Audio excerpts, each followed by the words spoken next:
Welcome back my channel. সবাইকে জানাচ্ছি ইতিমানিক নোয়াশাল চ্যানেলের পক্ষ থেকে অনেক বেশি শুভেচ্ছা। আশা করি সবাই ভালো আছেন। সকালে সুস্থতা কামনা করে শুরু করছি আজকের ভিডিও। পোয়া মাছের একটা খুবই দুর্দান্ত স্বাদের রেসিপি। এবার শীতে যদি পোয়া মাছের রেসিপিটি একবার ট্রাই না করে খুবই মিস। আর দূরে আমাদের এখানে মাহফিল হচ্ছে, তো মাইকের আওয়াজ আছে, এই নয়েজটার জন্য আমি খুবই দুঃখিত। তো আমি পরিষ্কার করে মাছগুলোকে ধুয়ে নিয়ে আসলাম, একেবারে কেটে বেছে যতটুকু করা দরকার। পেঁয়াজ দিয়ে দিলাম হলুদের গুঁড়ো, দিয়ে দিলাম জিরার গুঁড়ো, আর দিয়ে স্বাদ মতো নুন।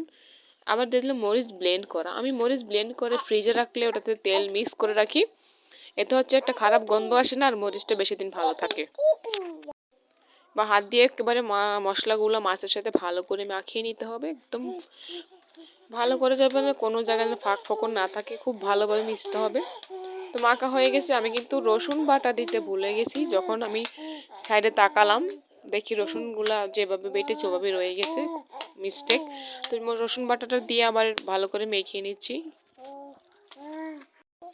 মাছটা মাখা হয়ে গেছে, আমি তো আগেই তেল গরম দিয়ে দিয়েছি। তো এবার এক এক করে মশলা সহই মাছগুলা দিয়ে দিব।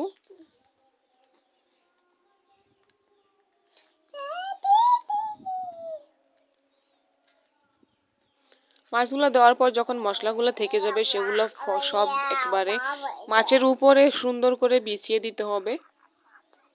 কিছুক্ষণ পর উল্টে দিতে হবে। আমি উল্টে দিয়েছি, যেহেতু আমার মেয়ে আমার কোলে বসা, তো আমি ভিডিওটা অন করেছিলাম কিন্তু আবার অফ করে দিয়েছি, আমি একেবারে খেয়াল করিনি, আমি তো রান্নার দিকে মন ছিল।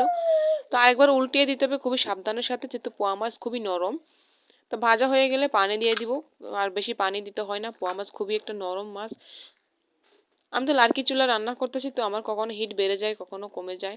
তো আপনারা হচ্ছে মিডিয়াম হিটে রান্নাটা করবেন, তাহলে মাছের ভিতরে মশলার ব্যালেন্সটা খুব ভালো থাকবে আর খেতে খুবই ভালো লাগবে। তো মাঝখান দিয়ে আমি আবার একটু মাছ পানিতে দেওয়ার পরে একটু উল্টিয়ে দিচ্ছি, গোটা কয়েকটা কাঁচামরিচ দিয়ে দিচ্ছি।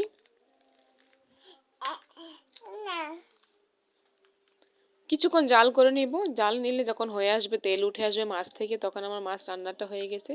এবার আমি কতগুলো ধনিয়া পাতা কুচি দিয়ে দিব। ধনিয়া পাতা কুচি দিয়ে আর 1 মিনিটের মতো চুলা রেখে নামিয়ে নিলে হয়ে যাবে।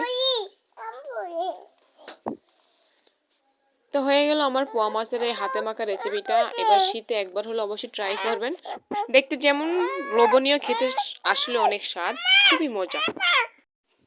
তো যে যেখান থেকে আমার ভিডিওটা দেখেন, অবশ্যই ভালো লাগলে একটা লাইক করে দিবেন, ছোট্ট একটা কমেন্ট করে দিবেন, আর চ্যানেলটি অবশ্যই সাবস্ক্রাইব করে অল নোটিফিকেশন অন করে দিবেন। সহজ সহজ রেসিপিগুলো সবার আগে আপনি পেয়ে যাবেন। সবাই ভালো থাকবেন, সুস্থ থাকবেন। আল্লাহ হাফেজ।